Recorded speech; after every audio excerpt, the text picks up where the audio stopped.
Sa ngalan ng Ama at ng Anak at ng Espiritu Santo. Amen. Ang pagpapala ng ating Panginoong Kristo, ang pag-ibig ng Diyos Ama, at ang pakipagkaisa ng Espiritu Santo, naway sumainyong lahat. At sumaiyo rin. Mga kapatid, aminin natin ang ating mga kasalanan upang tayo ay maging marapat gumanap sa banal na pagdiriwang. Inaamin ko sa makapangyarihang Diyos at sa inyo mga kapatid, naruba akong nagkasala sa isip, salita at sa gawa at sa aking pagkukulang. Kaya isinasamo ko sa Makalaberheng Maria, sa lahat ng mga anghel at mga banal, at sa inyo mga kapatid na ako'y panalangin sa Panginoong ating Diyos. Kawan tayo ng makapangyarihang Diyos, patawarin tayo sa ating mga kasalanan, patnubayan tayo sa buhay na walang hanggan. Amen.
Manalangin tayo.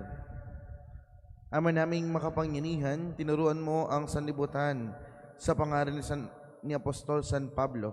Ipagkaloob mo sa aming pagdiriwang ngayon na kanyang pagbabagong buhay. Kami mga nagsisikap magbago para makadulog sa iyo sa tulong ng kanyang halimbawa ay maging mga saksi nawa ng iyong katotohanan ang maasahan sa daigdig na ito sa pamamagitan ni Jesucristo kasama ng Espiritu Santo magpasawalang hanggan. Amen. Ang lahat po ay magsiupo.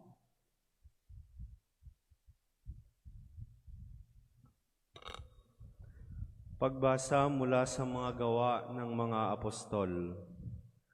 Noong mga araw na iyon, sinabi ni Pablo sa mga tao, "Ako'y isang Hudiyo, ipinanganak sa Tarso ng Sicilia, ngunit lumaki rito sa Jerusalem. Nag-aral ako kay Gamaliel at buong higpit na tinuruan sa kautusan ng ating mga ninuno. Tulad ninyong lahat, ako'y masugid na naglilingkod sa Diyos. Inusig ko at ipinapatay ang mga sumusunod sa daang ito. Ipinagapos ko at ipinabilanggo sila, lalaki at babae. Makapagpapatotoo tungkol dito ang pinakapunong saserdote at ang buong kapulungan ng matatanda. Binigyan pa nila ako ng mga sulat para sa mga Hudiyo sa Damasco at pumunta ko roon upang dakpin ang mga tagasunod doon at dalhin dito sa Jerusalem upang parusahan. Magtatanghaling tapat noon at malapit na ako sa Damasco. Biglang kumislap sa aking paligid ang isang matinding liwanag mula sa langit. Nasubasob ako sa lupa at narinig ko ang isang tinig na nagsabi sa akin, "Saulo, Saulo, bakit mo ako pinag-uusig?" Ako'y sumagot, "Sino po kayo, Panginoon?" "Ako'y si Jesus na taga Nazaret na iyong pinag-uusig," tugon niya. Nakita ng mga kasama ko ang liwanag, ngunit hindi nila narinig ang tinig na nagsalita sa akin. At aking ding itinanong, "Ano po ang gagawin ko, Panginoon?" Ang tugon sa akin, "Tumindig ka at pumunta sa Damasco. Sasabihin sa iyo roon ang lahat ng dapat mong gawin." Nabulag ako dahil sa kaningningan ng liwanag na iyon, kaya't ako'y inakay na lamang ng mga kasama ko papasok sa Damasco. May isang lalaki sa Damasco na ang pangalay Ananias. Siya ay taong may takot sa Diyos, tumutupad sa kautusan at iginagalang ng mga Hudiyong naninirahan doon. Pinuntahan niya ako, tumayo sa tabi ko at sinabi sa akin, "Kapatid na Saulo, makakakita ka na." Noon din na nauli ang aking paningin at nakita ko siya. Sinabi pa niya, "Hinirang ka ng Diyos ng ating mga ninuno upang mabatid mo ang kanyang kalooban, makita ang kanyang banal na lingkod at marinig ang kanyang tinig, sapagkat ikaw ay magiging saksi niya upang patotohanan sa lahat ng tao ang iyong nakita at narinig. At ngayon, huwag ka nang mag-atubili. Tumindig ka, tumawag ka sa kanyang pangalan at magpabinyag, at magiging malinis ka sa iyong mga kasalanan." Ang salita ng Diyos. Salamat sa Diyos.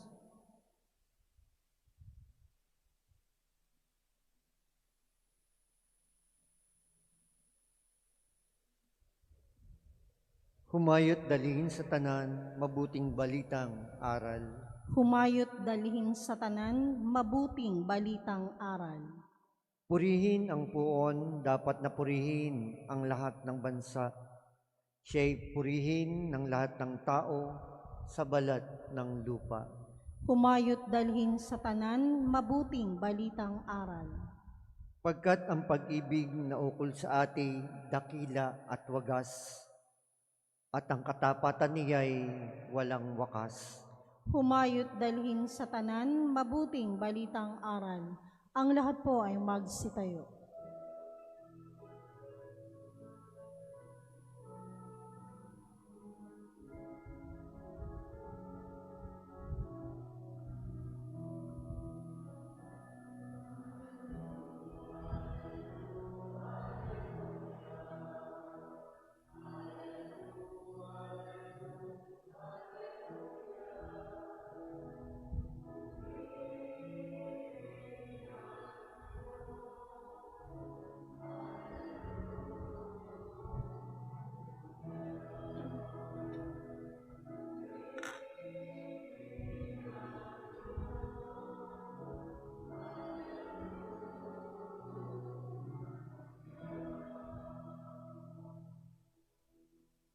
Sumainyo ang Panginoon, at sumaiyo rin. ang mabuting balita ng Panginoon ayon kay San Marcos. Papuri sa iyo, Panginoon. Noong panahong iyon, nagpakita si Jesus sa 11 at sinabi sa kanila, "Pumayo kayo sa buong sanlibutan at ipangaral ninyo sa lahat ang mabuting balita. Ang sumampalataya at magpabinyag ay maliligtas, ngunit ang hindi sumampalataya ay parurusahan. Ang mga sumampalataya ay magtataglay ng ganitong tanda ng kapangyarihan. Sa pangalan ko ay magpapalay sila ng mga demonyo at magsasalita ng ibang wika. Sila hindi dumampot man ng ahas o uminom ng lason, at gagaling ang mga may sakit na mapatungan ng kanilang kamay." Mga minamahal na kaibigan, ang mabuting balita ng Panginoon. Pinupuri ka namin, Panginoong Hesukristo. Ang lahat po ay magsiupo. Magandang umaga po sa ating lahat. Magandang umaga po, Padre. Mga minamahal na kapatid, ngayong araw nga po ay pinagdiriwang natin ang Conversion of St. Paul, kapistahan ng pagbagong buhay ni Apostol San Pablo. At alam naman natin ang kanyang buhay, siyang numero unong taga-usig ng mga unang Kristiyano. Madami siyang pinahamak, ngunit sa isang pagkakataon sa kanyang buhay, nung nakatagpo niya ang ating Panginoong Kristo, sabi nga sa unang pagbasa, doon na bago ang buhay ni San Pablo na dating taga-usig ng Kristyanismo o ng ating Panginoong Kristo, naging tagasunod naman siya ngayon ng ating Panginoong Kristo at numerong unong tagapagtanggol ng simbahang Katoliko. Mga minamahal na kapatid, renewal of life. Ito marahil ang isa sa pinakatema ng ating pagdiriwang sa umagang ito. Lahat naman tayo ay makasalanan. Wala naman siguro dito magsasabi sa akin na sila ay malinis talagang tunay, dahil lahat tayo ay makasalanan. Lahat tayo ay nagkakamali. Lahat tayo ay nagkakaroon ng pagsubok sa buhay dahil sa kasalanan. Pero ang importante doon ay tinatawagan tayo ng Diyos na magbagong buhay. Kaya nga po mga minamahal na kaibigan, sa pananampalataya sa Diyos, sabi po ng isang kasabihan o ng isang kaisipan ng isang santo, kapag dalawang bagay daw po o dalawang beses po nabubuksan ang kalangitan, ibig sabihin bumubukas ang langit. Una, kapag mayroong isang laiko o isang tao na inoordinahan, kapag po may inoordinahang pari, ay bukas na bukas ang kalangitan at nakatingin ang lahat ng mga santo. At ang ikalawang pagkakataon na bukas ang kalangitan ay kapag merong isang makasalanan na lumapit sa sakramento ng kupisal at siya ay nagbagong buhay. Kaya nga mga minamahal na kapatid, sa ating pagninilay, tayong lahat tinatawagan na maging bukas sa pagbabago. Hindi naman sinabi ng Diyos na ngayong araw magbabago ka, bukas ay banal ka na. Dahil ang tunay na pagbabago ay gradual, parang umaakyat sa hardanan na paunti-unti nababago ang ating buhay. At kapag nandun na tayo sa tuktok o malapit na tayong doon sa finish line, alam natin na napapagod tayo. Ngunit ito'y simbolo na tayo ay nagbabagong buhay na. Alam nating mahirap ang magpakatotoo o magbagong buhay, pero dapat sa ating buhay, tayo ay magsumikap na ma-convert din sa ating mga kasalanan, kagaya ng ipinakitang halimbawa ni San Pablo. Kaya nga mga minamahal na kapatid, sa kapiyastahan ngayon, tayong lahat ay nagdiriwang. Piyesta natin ngayon lahat na nagsusumikap, magbagong buhay at sumunod at tumalima sa ating Panginoong Diyos. Kaya naman po mga minamahal na kaibigan, sa pananampalataya sa Diyos, hilingin natin sa ating Poong Ama, talatigit sa ating banal na hapag na ito, na sa puso natin magkaroon ng pagbabago, na sa puso natin magkaroon tayo ng liwanag upang tayo ay makasunod ng dalisay sa ating Panginoong Hesukristo. Kaya nga, tinatawagan tayo lahat na sumunod sa Diyos, tumalima sa utos niya, iwanan ang buhay na tayo'y makasalanan at magpakabanal kagaya ni San Pablo.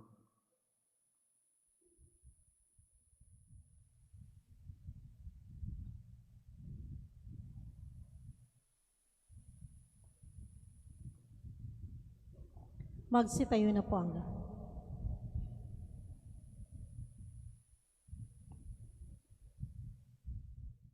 Ipanalangin natin ang misyon ng simbahan at mga pangangailangan ng mundong tinubos si Kristo. Sa bawat tugon, Panginoon, dinggin mo ang aming panalangin. Panginoon, dinggin mo ang aming panalangin. Ang Santo Papa Francisco, Obispo Melrey at mga obispo at ang mga pari, naway maging masigasig sa pangangaral ng pagsisisi sa kasalanan at pagbabalik loob. Manalangin tayo sa Panginoon. Panginoon, dinggin mo ang aming panalangin. Ang mga misyonero, naway magkaroon ng tapang na ipahayag ang Ebanghelyo, maging sa mahihirap na pagkakataon at mapanganib na lugar. Manalangin tayo sa Panginoon. Panginoon, dinggin mo ang aming panalangin. Ang mga nag-aalinlangan at nasisiraan ng loob, naway matuklasan ang walang hanggang katotohanan na walang iba kundi si Kristo. Manalangin tayo sa Panginoon. Panginoon, dinggin mo ang aming panalangin. Ang mga matatanda, nangungulila at may sakit, naway makatanggap sa kanilang paghihirap ng ginhawang dulot ng pag-ibig ng Diyos. Manalangin tayo sa Panginoon. Panginoon, dinggin mo ang aming panalangin. Ang mga namayapang tapat sa Panginoon, naway mapatawad sa kanilang mga kasalanan at makatagpo nawa nila ang Diyos sa Kanyang kaharian. Manalangin tayo sa Panginoon.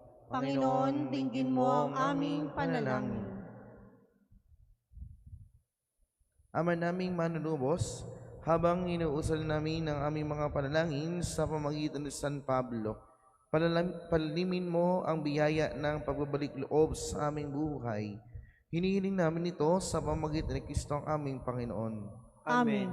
Ang lahat po ay magsiupo.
Ang lahat po ay magsitayo. Manalangin kayo mga kapatid upang paghahain natin ay kalugdan ng Diyos Amang makapangyarihan. Tanggapin nawa ng Panginoon itong paghahain sa iyong mga kamay, sa kapurihan niya at karangalan sa ating kapakinabangan at sa buong sambayanan niyang banal. Ama naming lumikas, sa pagganap namin sa banal na pagdiriwang, kami na may lubos ng maliwanagan ng Espiritu ng ilaw ng pananampalataya na siyang suminag kay Apostol San Pablo para mailaganap ang iyong kaningningan sa pamamagitan ni Kristo kasama ng Espiritu Santo magpasawalang hanggan. Amen.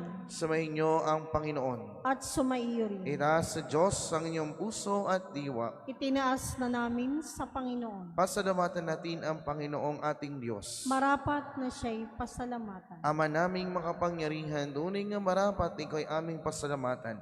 Ikaw ang pasto na laging pumamatnubay sa mga kabilang nanilingap mong kawan. Ito ang ginanap ng pananagutan ng giling mong anak at pasto na tanan. Ang mga apostol ay kanyang mga katuwang sa pagiging pastol na patnubay ng sambayanan.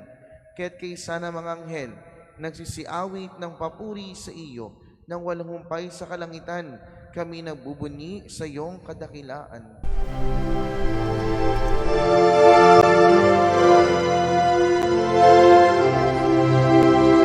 Santo, Santo, Santo, Panginoong Diyos makapangyarihan, napupuno ang langit at lupa ng kalwalhatian mo. Hosana sa kaitaasan, pinagpalang na paririto sa ngalan ng Panginoon. Hosana sa kaitaasan.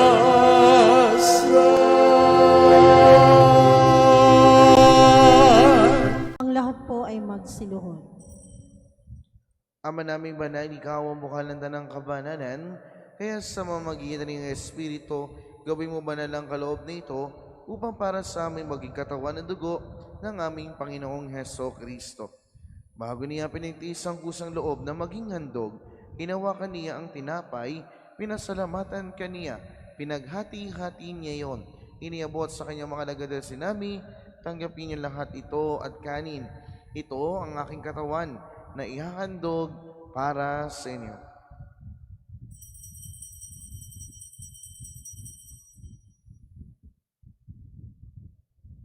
Ngayon din naman na matapos ang hapunan, hinawakan niya ang kalis. Muli kaniyang pinasalamatan. Inabot niya ang kalis sa kanyang mga lagad at sinabi, tanggapin niyo lahat ito at inumin. Ito ang kalis ng aking dugo ng bago at walang hanggang tipan. Ang aking dugo na ibubuhos para sa inyo at para sa lahat. Sa kapagpapatawad ng mga kasalanan, gawin niyo ito sa pag-alaala sa akin.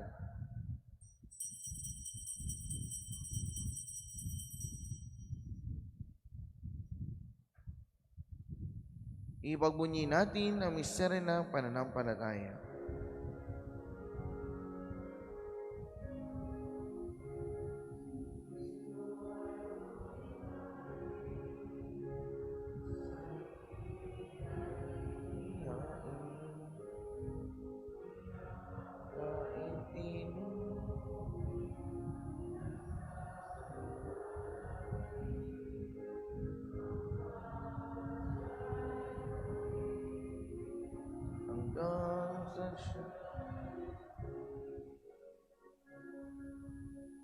Ama, ginagawa namin ngayon ng pag-alaala sa pagkamatay at muling pagkabuhay ng iyong anak, kaya't iniari namin sa iyo ang tinapay na nagbibigay buhay at ang kalis na nagkakaloob ng kaligtasan.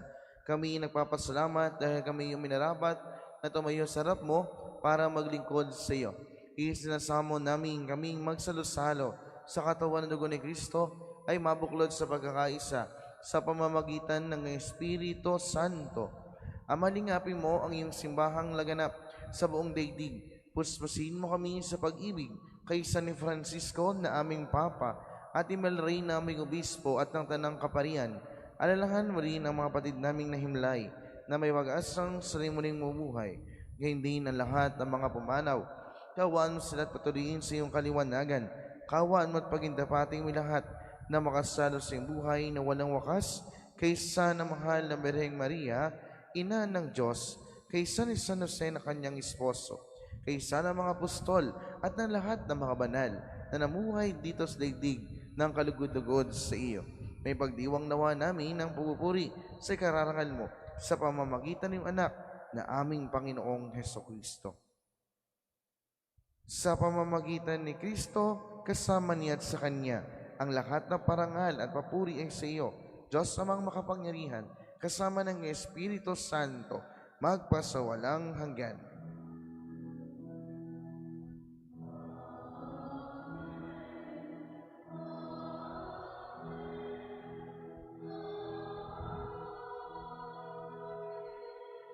Ang lahat po ay magsitayo.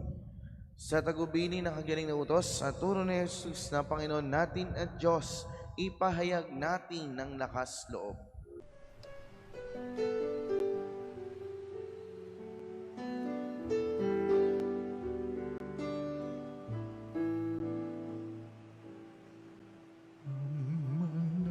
namin sumasalang ka, sambahin ang ngalan mo, mapasamin ang kaharian mo, sundin ang loob mo. Dito sa lupa para ng sa langit, bigyan mo po kami ngayon ng aming kakanin sa araw-araw at patawarin mo kami sa aming mga sala para ng pagpapatawan namin sa nagkakasala sa amin. At huwag mo kaming ibang dulot sa tukso, at yadya mo kami sa lahat ng masama. Hinihiling namin kami adya sa lahat ng masama, pagalooban ng kapayapaan araw-araw, iligtas sa kasalanan at ilayo sa lahat ng kapahamakan, samantalang aming pinananambikan ang dakilang araw ng pagpapahayag ng tagapagligtas naming si Heso Kristo.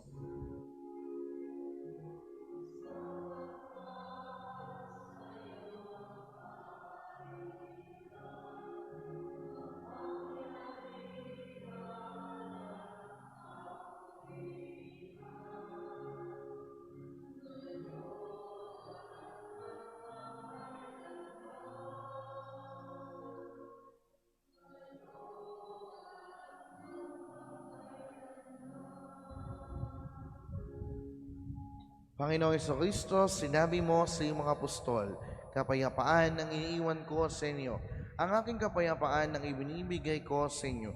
Tunghayan mo ang aming pananampalataya at huwag ang aming pagkakasala. Pagalooban mo kami ng kapayapaan at pagkakaisa ayon sa iyong kalooban, kasama ng Espiritu Santo, magpasawalang hanggan. Amen. Ang kapayapaan ng Panginoon ay naging sumenyo. At sumaiyo rin. Magbigayan kayo ng kapayapaan sa isa't isa.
Ang lahat po ay magsiluhod.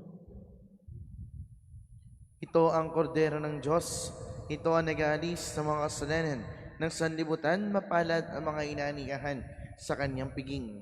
Panginoon, hindi ako karapat-dapat na magpatuloy sa iyo. Ngunit sa isang salita mo lamang ay gagaling na ako.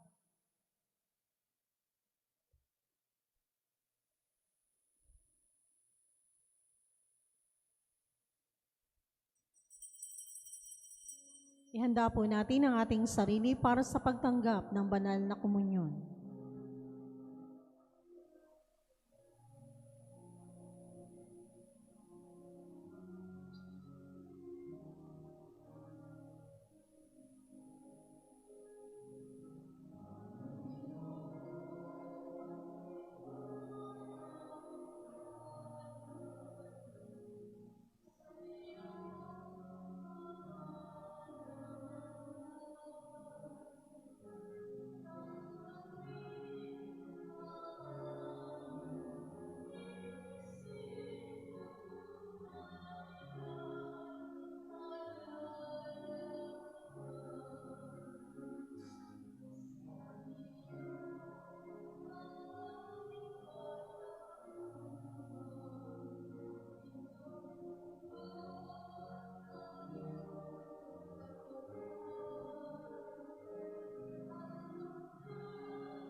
Magsitayo na po ang lahat. Manalangin tayo. Ama naming mapagmahal, ang pinagsaluhan namin banal na pakikinabang ay siya nawang makapag-alab ng ningas ng pagmamahal na lubhang dumaraang kay Apostol San Pablo para kayo mapagmalasakitan ang lahat ng mga pagtitipon ng iyong sambayanan sa pamagitan ni Heso Kristo kasama ng Espiritu Santo magpasawalang hanggan. Amen. Sumandali pong magsiupo ang lahat. Para po sa panalangin at pagbabasbas, inaanyayahan po sa unahan na nagdiriwang ng kanilang karawan, anibersaryo ng kanilang kasal, mangingibang bansa, kukuha ng pagsusulit. Inaanyayahan din po ang lahat ng nasa larangan ng enhinyerya, arkitektura at mga manggagawa. Isusunod po dito ang pagbabasbas ng mga religious articles, mangyaring pumunta na rin po sa unahan.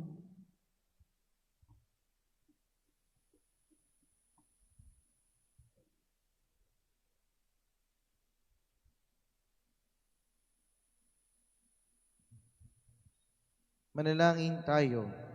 Ama namin pagmahal, nagmumula ang lahat ng mabubuting bagay. Hinihiling namin na basbasan mo ang aming mga kapatid na nagdiriwang ng kanilang karawan, ng anibersaryo ng kanilang kasal, nakatakdang mga ibang bansa, sa ilalim sa pagsulit. Pagkalooban mo sila ng mas mahaba at makulang buhay, mabuting kalusugan, mapayapang kalooban, maliwanag ng isipan, mga tapat na kaibigan, maayos na buhay at kaligtasan sa namang kapamakan. Higit sa lahat, patatagin mo sila sa panampalataya, pag-alabing sa pag-asa at pag-alabing sa pag-ibig.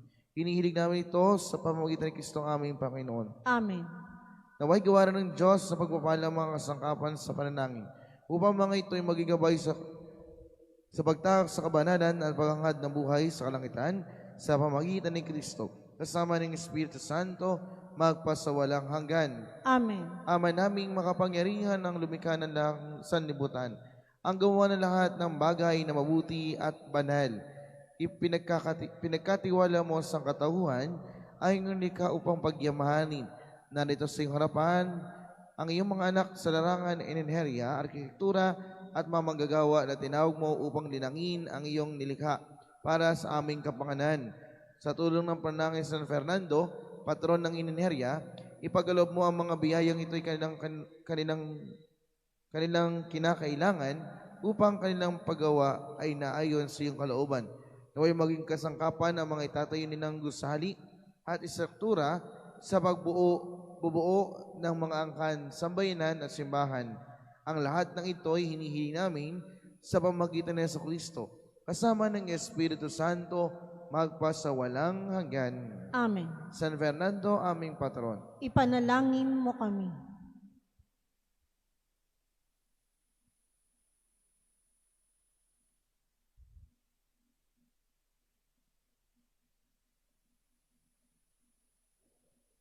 Palakpakan po natin ang mga nagdiriwang ng kanilang karawan at anibersaryo ng kanilang kasal.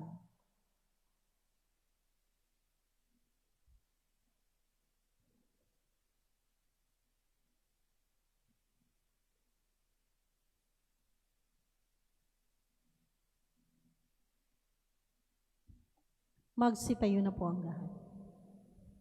Sumainyo ang Panginoon. At sumaiyo At rin. pagpalain kayo ng makapangyarihang Diyos Ama, Anak, at Espiritu Santo. Amen.